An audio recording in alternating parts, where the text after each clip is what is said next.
आप सभी बच्चों का, विद्यार्थियों और छात्राओं का श्री श्याम शिक्षण संस्थान ऑनलाइन कोचिंग क्लास में फिर से हार्दिक अभिनंदन है। आगे कल हमने एकांकी के तत्वों, हिंदी एकांकी का स्वरूप और विकास का अध्ययन किया था। आज हम आगे एकांकी के भेदों के बारे में जानेंगे। एकांकी के भेद एकांकी के भेद किस किस प्रकार की एकांकियाँ हिंदी साहित्य में लिखी गई हैं। हिंदी साहित्य में आगे हम पढ़ रहे हैं, जैसे कल हमने पढ़ा था हिंदी एकांकी। हिंदी एकांकी में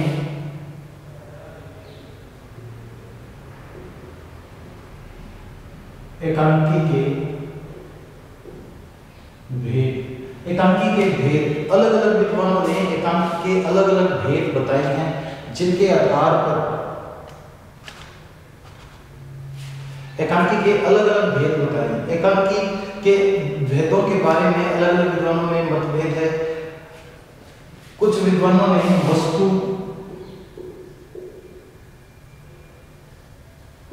वस्तु शिल्प और मूल प्रवृत्तियों,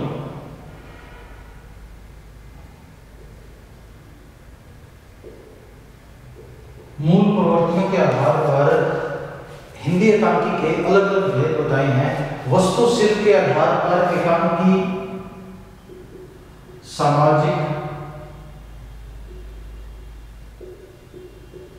राजनीतिक,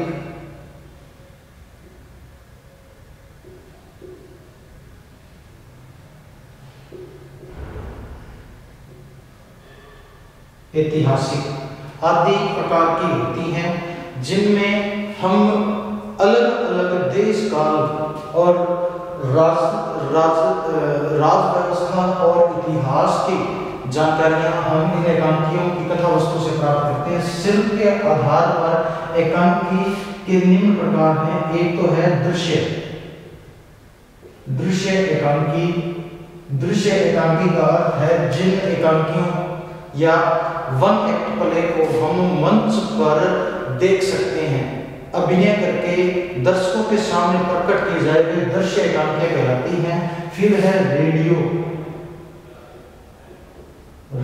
एकांकी। रेडियो एकांकी से तात्पर्य है श्रव्य एकांकियां, रेडियो एकांकी, जिनमें दूरदर्शन के आकाशवाणी केंद्र पर विभिन्न कार्यक्रमों के अंतर्गत एकांकी को बोलकर, संवादों को विभिन्न पात्रों द्वारा बोलकर प्रकट किया जाता है, और ये एकांकी श्रव्य एकांकी कहलाती है। अगली है इसमें सौगत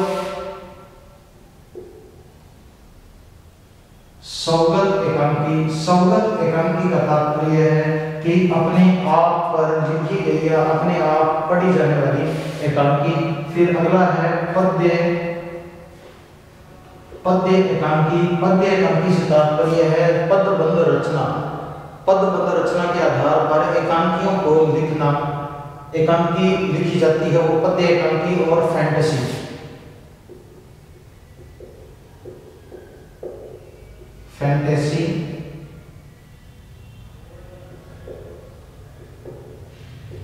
एकांकी। तो ये शिल्प के आधार पर प्रमुख एकांकियां हैं।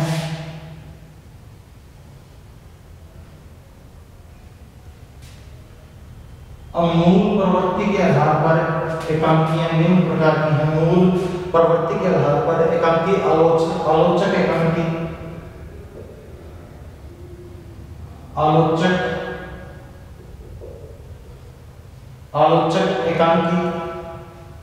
आलोचक एकांकी में आलोचनात्मक किसी विषय वस्तु, किसी राजनीतिक, सामाजिक, ऐतिहासिक दृश्य पर आलोचनात्मक प्रवृत्ति द्वारा लिखी गई एकांकियां। विवेकवान एकांकी। विवेकवान से अर्थ है किसी व्यक्ति के मनोयोग पर या मन के भावों और विचारों को प्रकट करने वाली एकांकियां विवेकवान एकांकी कहलाती है।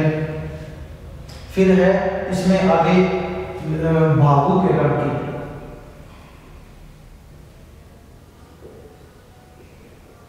भावुक एकांकी में धार्मिक, सामाजिक और अपने क्षेत्र से संबंधित भावनाओं यानी सामाजिक दृष्टि से, धार्मिक दृष्टि से व्यक्ति के कुछ ऐसे पहलू होते हैं जिन पर वह अपने मन की भावनाओं में बहकर दूसरे व्यक्ति के साथ व्यवहार करता है। वे भावुक एकांकियां होती हैं जिनमें किसी देश काल की बेरोजगारी, गरीबी, कुपोषणता, महामारी से ग्रसित अवस्था या देवी प्रकोप या किसी अन्य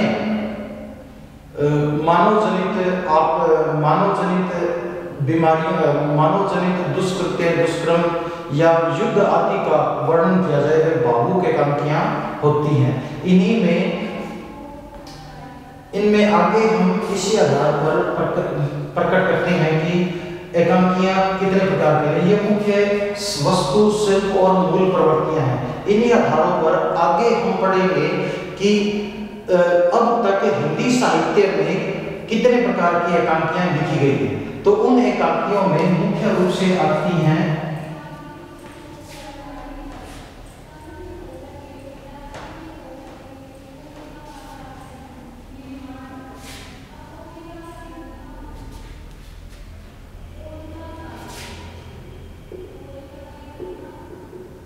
सर्वमान्य हिंदी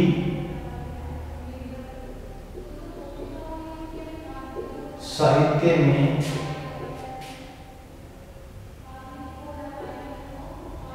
प्रयुक्त एकांकी विषय। इनमें पहला है घटना प्रधान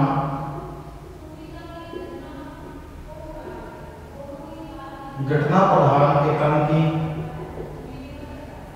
घटना प्रधान एकांकी में साहित्य इतिहास से संबंधित, पुराणों से संबंधित या आधुनिक युग से संबंधित किसी एक छोटे विषय या छोटी घटना पर आधारित एकांकी जब हम अपने गद्य लेख के द्वारा प्रकट करते हैं या एक लघु नाटक के रूप में प्रकट करें तो वहाँ वह एक घटना प्रधान एकांकी कहलाती है, जिसमें मुख्य रूप से विविध घटनाओं का चित्रण मात्र ही किया जाता है।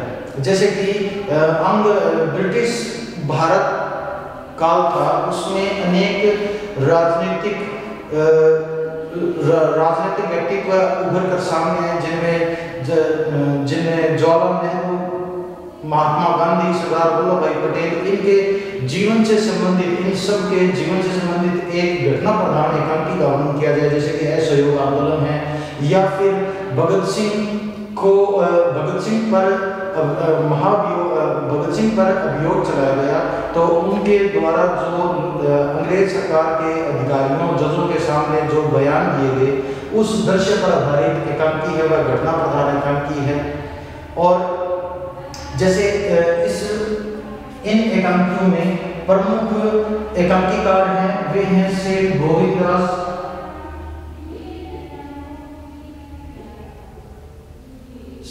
गोविंददास, इनकी एकांकी है।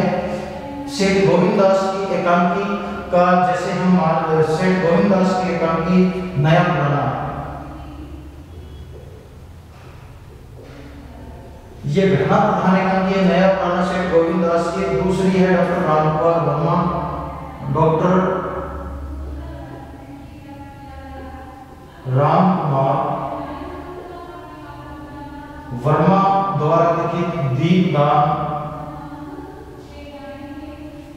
ये एकांकियां हैं। पहली एकांकी नया पुराना है, इसमें हमने पढ़ा है कि नया पुराना एकांकी में एक व्यक्ति जो देवचंद है, उसके वह अपने स्वाभिमान से लड़ता है।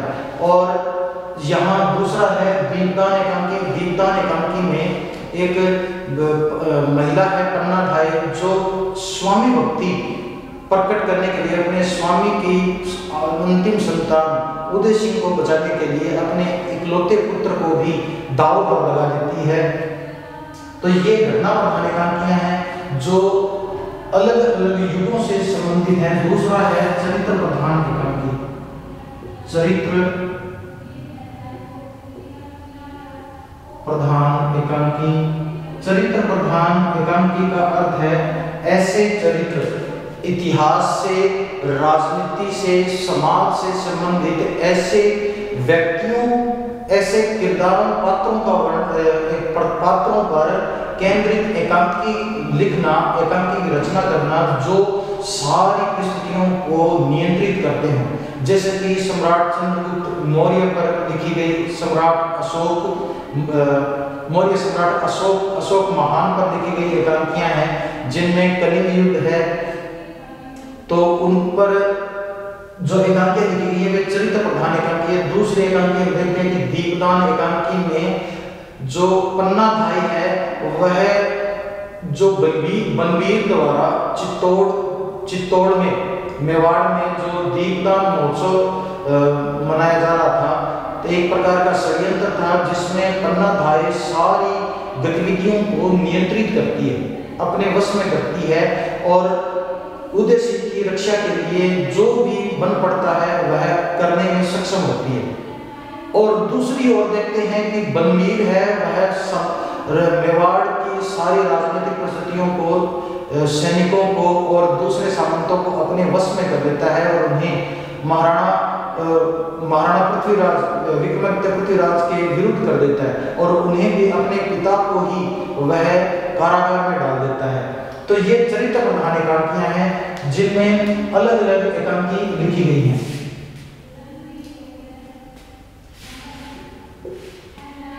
अगला है समस्या प्रधान। समस्या प्रधान एकांकी। समस्या प्रधान एकांकी में देश का, समाज, इतिहास के अलग अलग समयों में जितनी परिस्थितियां मनुष्य के सामने आती हैं, जैसे कि समस्या, सामाजिक समस्याएं हैं, राजनीतिक समस्याएं हैं, शिक्षा व्यवस्था के अंदर जितनी दुर्व्यवस्थाएं हैं, सामाजिक कुरीतियां हैं, जैसे दहेज दानव है, स्त्री विधवा पुनर्विवाह, बाल विवाह, स्त्री शिक्षा, अज्ञानता, निरक्षरता इत्यादि अनेक समस्याओं पर एकांकियां लिखी गई हैं। इनमें से प्रमुख इनकी इस क्षेत्र के प्रमुख एकांकीकार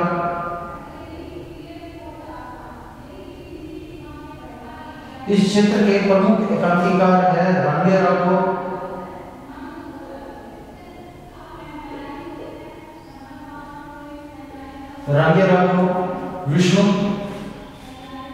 विष्णु प्रभाकर,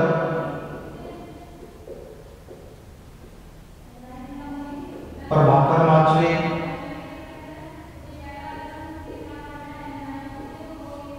इत्यादि इस क्षेत्र के प्रमुख एकांकीकार है। इसमें दूसरा है कि सेठ गोविंद दास की एकांकी हमने पढ़ी है अपने सिलेबस में।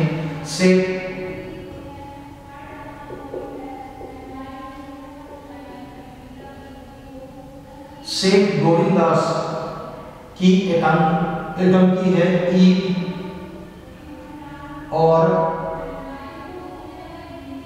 होली एकांकी है जो मुख्य रूप से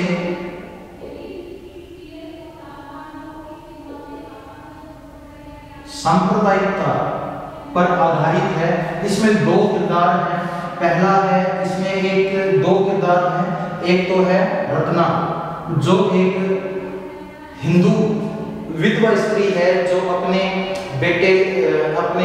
अल्पवयस्क बेटे राम के साथ एक बस्ती में रहती है। ठीक उसी के सामने एक खुदाबख्श नाम का मुस्लिम व्यक्ति रहता है जिसकी बेटी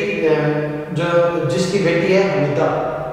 राम और हमीदा दोनों अलग अलग धर्मों से संबंध है, फिर भी दोनों में भाई बहन जैसा प्यार है और दोनों एक साथ रहते हैं, एक साथ खाते हैं। लेकिन जो रत्ना है राम की माँ, वह विपरीत या अलग धर्म के होने के कारण हमीदा से हमेशा ही परेशान रहती है, डांटती है, धमकाती है और राम से अलग खेलने के लिए कहती है। और इसी पर इसमें फिर दोनों में हिंदू मुस्लिम सांप्रदायिकता की समस्या है वह प्रकट की है सेठ गोविंद दास एकांकीकार में। तो यह समस्या प्रधान एकांकी है। फिर इसके बाद में अगली है, चौथा है इसमें एकांकी का भेद, हास्य व्यंग्य प्रधान एकांकी, हास्य व्यंग्य प्रधान एकांकी। हास्य व्यंग्य प्रधान एकांकी के अंतर्गत हम देखते हैं कि जितनी सामाजिक कुरीतियां हैं और बुराइयां हैं, अशिक्षा है, अंधविश्वास है, रूढ़िवादिता है, तो इन सब पर और आडंबरों पर, जैसे कि हिंदू धर्म में और अन्य मुस्लिम धर्म में, और जो धार्मिक अव्यवस्था दिखाई देती है, बाह्य आडंबर धर्म गुरुओं द्वारा प्रकट किया जाता है, तो इनके ऊपर अनेक प्रकार के व्यंग्य, जैसे अनेक प्रकार के व्यंग्य प्रकट किए गए हैं। समाज के अंदर स्त्री शिक्षा पर जितनी बुराइयां, जितने प्रतिबंध लगाए गए हैं, उन बुराइयों को एकांकियों के माध्यम से व्यंग्य विधा के द्वारा प्रकट किया गया है और उन पर कुठाराघात किया गया है। और समाज को जागरूक करने के लिए हास्य व्यंग्य प्रधान एकांकियां लिखी गई हैं। इनमें मुख्य रूप से जगदीश चंद्र माथुर की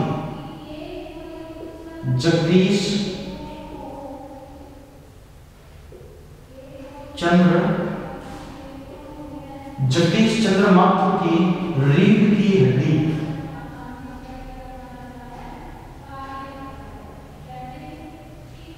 रीढ़ की हड्डी एकांकी है। वह स्त्री शिक्षा, जिसमें बाबू गोपाल प्रसाद है, वह बाबू राम स्वरूप की लड़की सीमा के साथ अपने लड़के की शादी करने के लिए आती हैं, लेकिन बताते हैं कि हमें लड़की चाहिए सुंदर, सुशील और अच्छे गुण वाली हो, लेकिन कम पढ़ी लिखी हो, जो केवल घर के अंदर ही रहे। और उनका लड़का है वह निहायत ही कुव्यसनी होता है, बुरी संगत में पड़ा होता है और प्राय आचरण का ढीला होता है। और इसी कारण बाबू गोपाल प्रसाद को बाबू राम स्वरूप के घर में उनकी बेटी के आगे नीचा देखना पड़ता है। तो यहाँ पर एक प्रकार से स्त्री शिक्षा पर लिखी गई एकांकी है रीढ़ की हड्डी, जहाँ पर युवा वर्ग प्राय एक सामाजिक परिवर्तन के लिए दिखाई देते हैं। और दूसरा है इसमें एकांकी उपेंद्र नाथ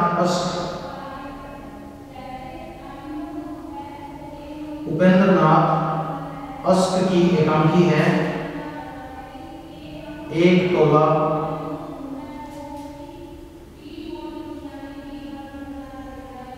अफीम की कीमत,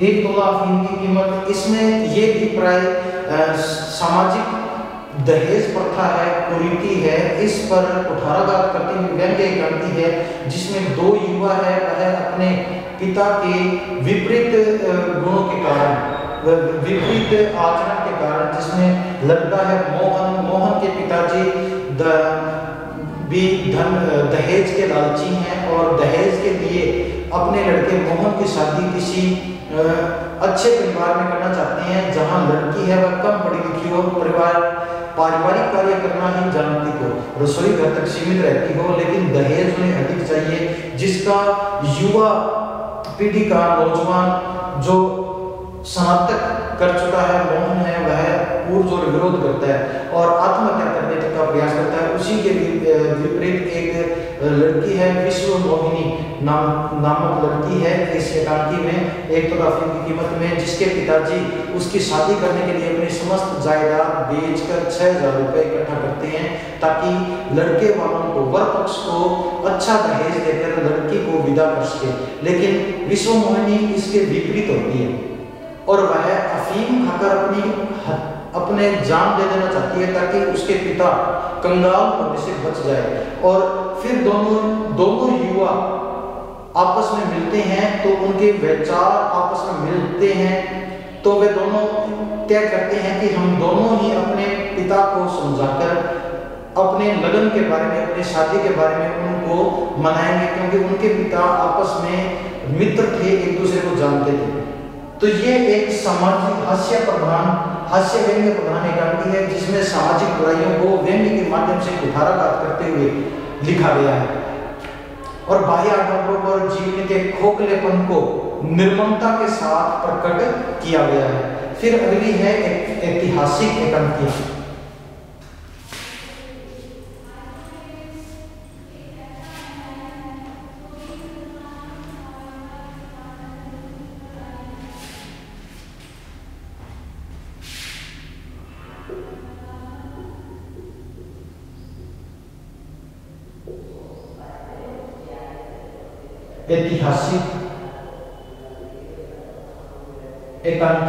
ऐतिहासिक एकांकी में इतिहास की घटनाओं को, ऐतिहासिक घटनाओं को आधुनिक समय और परिस्थितियों के अंदर पूर्ण रूप से समायोजित करके उन्हें प्रकट करना, एकांकियां लिखना, ये ऐतिहासिक एकांकी के अंतर्गत आता है। ख्याति प्राप्त ऐतिहासिक पुरुषों यानी इतिहास में प्रसिद्ध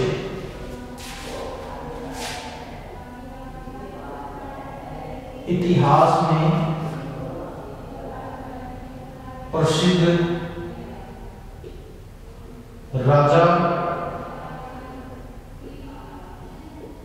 सेनापति, राजकुमारी, योद्धा, कवि के जीवन से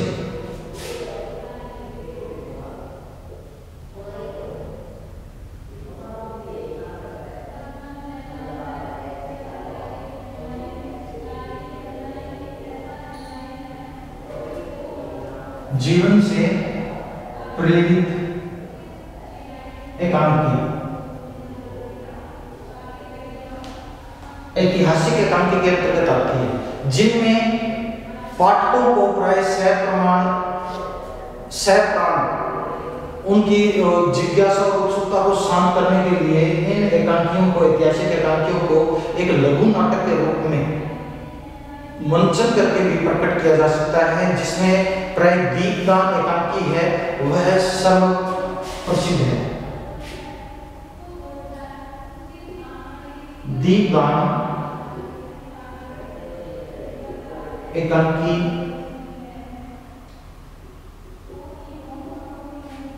महाराणा सांगा के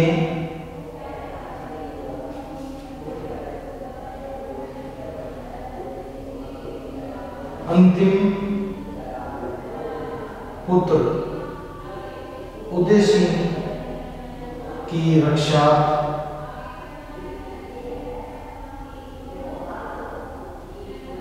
पन्ना धाय द्वारा अपने पुत्र चंदन का बलिदान दर्शाता है। तो ये एकांकी है। इस एकांकी में, दीपदान एकांकी में जो डॉक्टर रामकुमार वर्मा की एकांकी है, जिसमें ऐतिहासिक घटना है कि महाराणा सांगा की मृत्यु के बाद उनके छोटे भाई हैं विक्रमादित्य पृथ्वीराज चित्तौड़ के एक कार्यवाहक राजा बनाए जाते हैं, लेकिन उनका दासी पुत्र बलवीर है, वह अपने आप को चित्तौड़ का सम्राट घोषित करना चाहता है, लेकिन पृथ्वीराज चाहते हैं कि उनके बड़े भाई की अंतिम संतान उदय सिंह है वही राज्य का वास्तविक उत्तराधिकारी युवराज बने। लेकिन इस बीच में बलवीर अपनी बर्बरता प्रकट करते हुए महाराणा को कैद कर लेता है और उदय सिंह को मरवाने के लिए चित्तौड़ में एक दीपदान महोत्सव की घोषणा करता है, जिसमें राज्य के सभी युवा, वृद्ध और बच्चे, स्त्रियां होती हैं, सब के सब मनोरंजन में डूबे होते हैं, आमोद प्रमोद में लगे होते हैं। इसी बीच वह अपने षड्यंत्र को अंजाम देता है और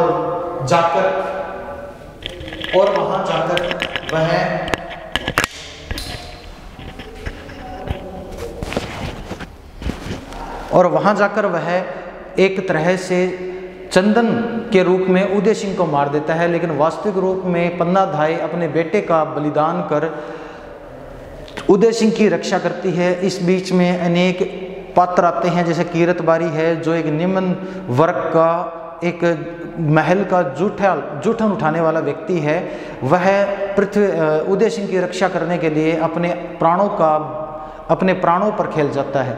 वहीं आगे ऐतिहासिक एकांकी में सामाजिक एकांकी है, जो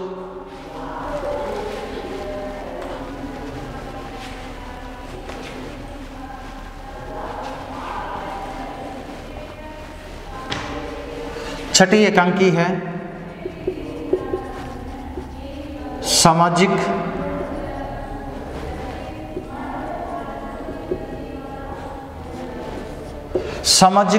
सामाजिक एकांकी में बेरोजगारी, शोषण, दलित वर्ग पर होने वाले अत्याचारों और उच्च स्वर्ण जातियों का अपने क्षेत्र के दूसरे लोगों पर होने वाला शोषण, सेठ साहूकारों और जमींदारी व्यवस्था के अंतर्गत गरीब किसानों पर होने वाली ज्यादतियाँ और दलित वर्ग से जो एक प्रकार से छुआछूत भेदभाव रखा जाता है, वे सभी सामाजिक एकांकियों के अंतर्गत आती हैं, जिनमें रूढ़िवादी व्यवस्था है, जैसे कि सती प्रथा है, बाल विवाह है, और वे जो घरों के अंदर विधवा स्त्रियां होती हैं उनका एक अलग स्थान बना देना, ये सभी सामाजिक जीवन और सामाजिक और राजनीतिक एकांकी के अंतर्गत आता है, जिसमें भारत भूषण अग्रवाल, सत्येंद्र चंद्र, विष्णु प्रभाकर प्रसिद्ध एकांकीकार हैं और अनेक बार इसमें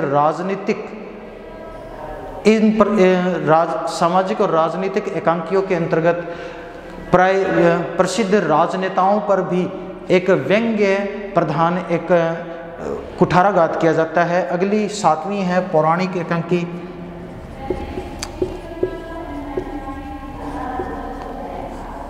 पौराणिक एकांकी के अंतर्गत पुराणों एवं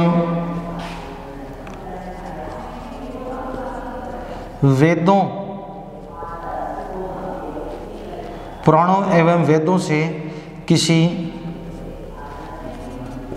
पात्र के जीवन पर एकांकी रचना की जाती है। पुराणों से किसी भी एक कहानी, किसी पात्र से संबंधित एक कहानी का एकांकी के रूप में चरित्र चित्रण किया जाता है, जो कि वर्तमान में किसी व्यक्ति पर पूर्ण रूप से लक्षित की जा सके। इसमें लक्ष्मी नारायण मिश्र का भगवान मनु नामक उल्लेखनीय पौराणिक एकांकी है। फिर अगला है मनोवैज्ञानिक एकांकी, 8वां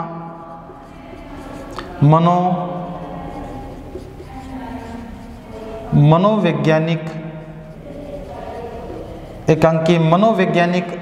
एकांकी के अंतर्गत स्व पर केंद्रित, किसी मनुष्य मात्र के स्व पर केंद्रित जीवन, स्वार्थ परायणता, असामान्य विकृत मनोवर्तियों पर आधारित जो एकांकियाँ लिखी जाती हैं, वे मनोवैज्ञानिक एकांकी की तरह आती है, जिसमें किसी व्यक्ति के जो स्वाभाविक विशेषताएं हैं, चारित्रिक विशेषताएं हैं, उनको यहाँ इन एकांकियों में प्रकट किया जाता है। जैसे बाल मनोविज्ञान या बालकों की जो मनोवृत्ति होती है, उनको इस प्रकार के एकांकी में परिलक्षित करके प्रकट करती है और मानव मन की सूक्ष्म से सूक्ष्म मनोव्यवस्था को इसमें प्रकट किया जाता है। इस प्रकार से उपयुक्त विश्लेषण के पश्चात यहाँ यह उल्लेख करना भी पूर्णतः सिद्ध होगा कि हिंदी साहित्य में एकांकी विकासशील विधा रही है। एकांकी जो है विकासशील विधा है। एकांकी के माध्यम से एक थोड़े समय में, निश्चित समय अवधि के अंतर्गत विभिन्न पात्रों की मनोव्यवस्था को एक तीव्र प्रवाह के द्वारा व्यक्ति के सामने रंगमंच पर प्रकट किया जाता है। व्यक्ति के मन पर कलाकारों के हाव भाव, उनके अंग संचालन के द्वारा उनकी मनोव्यथा, उनके मन की दशा और विभिन्न प्रकार के विचारों को एक छाप छोड़ दिया जाता है। अतः एकांकी के भेद अंतिम प्रकार से कहना होगा कि पूर्ण रूप से एक नाटक के रूप में हम इनको परिलक्षित कर सकते हैं। आज का हमारा ये टॉपिक क्लियर हुआ। एकांकी के अंतर्गत